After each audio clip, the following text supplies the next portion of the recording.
Selama ribuan tahun sejarah manusia, kuda adalah bagian tak terpisahkan dari pasukan kavaleri.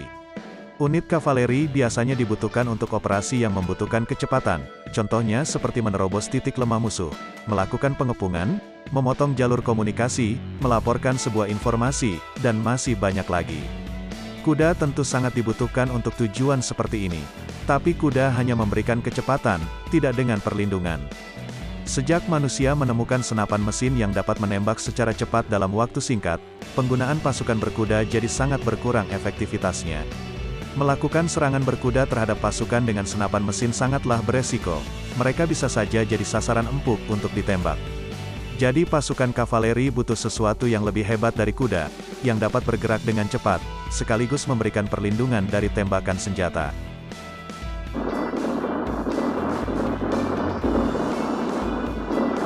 Akhirnya masalah ini terjawab dalam Perang Dunia Pertama, negara Inggris dan Prancis bertempur melawan pasukan Jerman dalam Perang Parit berkepanjangan. Garis pertahanan Perang Parit adalah sesuatu yang mustahil ditembus oleh pasukan berkuda. Saat itu Inggris pertama kali memperkenalkan mesin tempur lapis baja, yang dapat digunakan untuk menembus pertahanan parit milik Jerman. Meskipun rancangan awalnya tidak terlalu dapat diandalkan, tapi beberapa tahun setelah itu, tank atau kendaraan tempur lapis baja segera menjadi bagian penting dalam kemiliteran dan peperangan. Tank menjadi simbol baru untuk pasukan kavaleri, menggantikan peran dan fungsi dari kuda. Di masa lalu, konsep awal dari tank dapat dilacak dari penggunaan tower yang dipasangi roda. Tower ini digunakan sebagai pelindung dan pendobrak benteng musuh. Strategi semacam ini sudah digunakan oleh pasukan Assyria pada abad ke-9 sebelum Masehi. Pada abad 15, Leonardo da Vinci juga pernah membuat konsep dan rancangan yang mirip seperti tank, yaitu kendaraan beroda yang dilapisi oleh baja. Rancangan ini terinspirasi dari struktur tubuh kura-kura. Sampai abad 20, ada banyak rancangan-rancangan kendaraan lapis baja yang digagas oleh militer di beberapa negara dunia. Di tahun 1903, seorang kapten artileri Prancis bernama Léon Lefavasseur membuat proposal rancangan mesin bergerak seperti ulat bulu. Mesin ini dilengkapi dengan meriam dan dapat berjalan hingga jarak yang jauh. Namun proyek ini hanya berjalan singkat, dan tidak ada hasil yang selesai dibuat. Di Inggris, seorang penulis novel bernama H.G. Wells juga pernah membuat ilustrasi mesin yang mirip dengan konsep tank, dalam salah satu cerita pendek yang ia beri nama The Land Ironclads. Tepat 1 tahun sebelum Perang Dunia Pertama, ada 2 proposal resmi militer yang menggagas pembuatan kendaraan lapis baja dan dilengkapi senjata. Pertama adalah seorang perwira teknis asal Austria, Gunther Burstein. Kedua adalah seorang insinyur sipil asal Australia, Lancelot de Mol. Tapi baik Austria dan Australia tidak menerima proposal mesin ini. Intinya, sampai Perang Dunia Pertama, sudah ada banyak konsep dan gagasan untuk membuat kendaraan tempur lapis baja, tapi tidak ada negara yang melanjutkannya dengan serius. Penggunaan roda bergerak seperti ulat bulu atau disebut crawler, juga awalnya dibuat untuk mesin traktor pertanian. Saat Perang Dunia Pertama berlangsung, traktor model crawler ini mulai menarik perhatian militer. Roda penggerak model ini dapat berjalan menembus parit dan medan peperangan yang sulit. Selama Perang Dunia Pertama, Inggris memanfaatkan lebih dari 1000 traktor model crawler untuk menarik meriam artileri dan mengangkut logistik peperangan. Perang Dunia Pertama lalu berubah menjadi Perang Parit. Kedua belah pihak menggali parit dari pesisir Atlantik hingga perbatasan negara Swiss. Parit adalah garis pertahanan yang penuh dengan kawat berduri, dan sangat sulit diterobos. Inggris akhirnya menggabungkan konsep mobil lapis baja dengan roda traktor crawler, yang menghasilkan prototip tank pertama bernama Little Willie. Rancangan ini lalu dikembangkan menjadi Big Willie, dan teruji dapat menembus parit-parit pertahanan yang lebar. Rancangan ini akhirnya diterima oleh Angkatan Darat Inggris. Lalu pada bulan Februari tahun 1916, tank generasi pertama bernama Mark I dibuat sebanyak 100 unit. Sepanjang mereka melakukan proyek pengembangan tank, Inggris berpura-pura kalau mereka sedang menciptakan mesin pengangkut air, untuk digunakan di front pertempuran mereka di Irak. Makanya, kendaraan lapis baja biasa disebut tank atau tangki air. Hal ini dilakukan untuk mengelabui pasukan Jerman. Dalam waktu yang bersamaan, Prancis juga mengembangkan tank secara terpisah. Rancangan awal Prancis diberi nama Schneider, tapi tank rancangan Prancis baru diturunkan dalam pertempuran di tahun 1917. Pengembangan tank milik Prancis jauh berada di bawah kesuksesan dan efektivitas tank milik Inggris.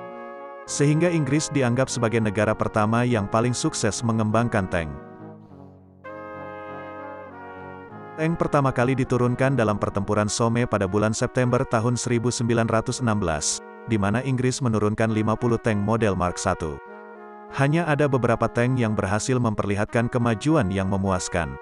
Tank baru digunakan secara besar-besaran dalam pertempuran Cambrai, pada bulan November tahun 1917, hampir sebanyak 400 tank diturunkan dan berhasil menembus hingga 9 km parit pertahanan Jerman. Sayangnya wilayah yang berhasil diterobos ini berhasil direbut kembali oleh Jerman, penyebabnya adalah pasukan infanteri Inggris terlambat untuk mempertahankan area tersebut. Tank baru memberikan dampak positif dalam peperangan pada pertempuran Amiens, di mana pasukan sekutu berhasil menerobos parit pertahanan milik Jerman. Sejak saat itu, Inggris dan Prancis langsung memproduksi ribuan tank. Hal ini membuat pertahanan parit tidak lagi dapat diandalkan dalam Perang Dunia Pertama. Tank generasi awal ini masih memiliki banyak kelemahan dari berbagai sisi, mulai dari tenaga, kecepatan, pertahanan, sampai senjatanya. Tank juga baru digunakan dalam jumlah kecil, sehingga tidak memberikan hasil yang terlalu nyata.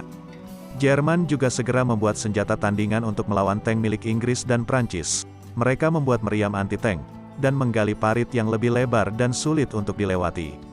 Inggris juga terus memperbaiki kualitas tank mereka, hingga mengembangkan model Mark V yang memiliki tubuh yang sangat panjang. Tujuannya adalah agar dapat menerobos parit-parit yang lebih lebar. Tapi sepanjang Perang Dunia Pertama, tank sangat bergantung pada perlindungan infanteri di belakangnya, sehingga banyak orang yang masih meragukan efektivitas tank, dan belum menganggapnya sebagai kunci yang signifikan untuk memenangkan perang. Lihat penggunaan tank dalam pertempuran di Eropa, Amerika juga ikut memulai produksi dan pengembangan tank. Amerika Serikat merancang berbagai model tank, mulai dari yang ringan hingga berat.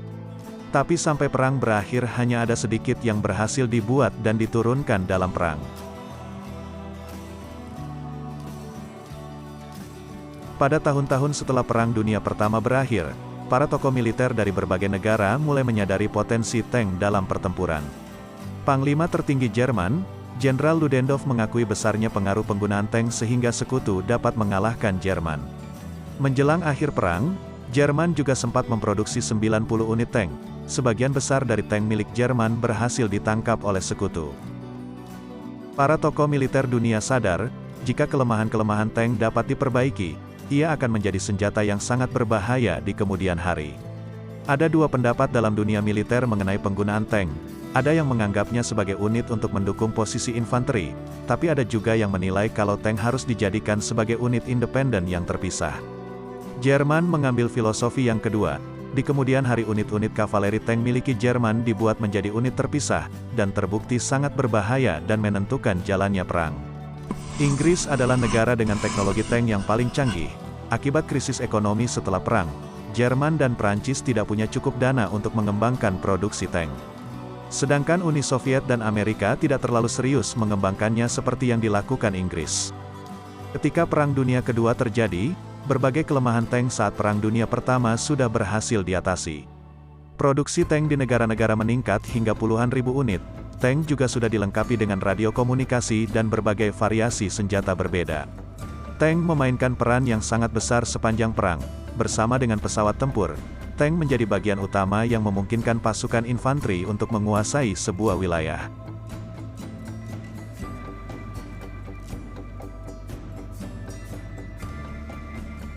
Jerman adalah negara yang pertama kali menempatkan unit kavaleri tank pada posisi yang sangat efektif.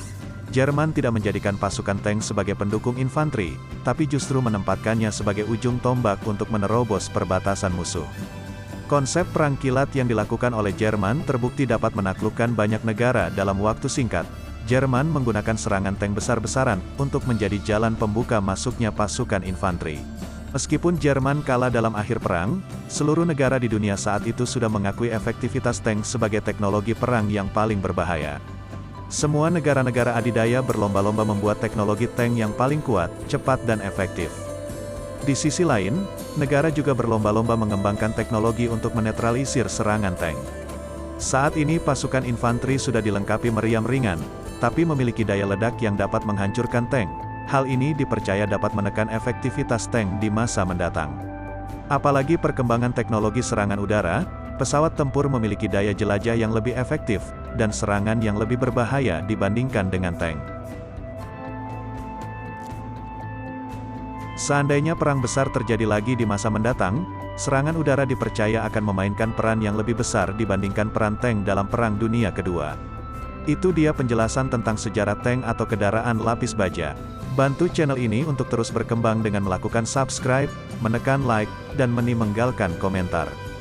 Jika kalian suka dengan pembahasan sejarah berkaitan dengan militer, silakan lihat di playlist berikut ini.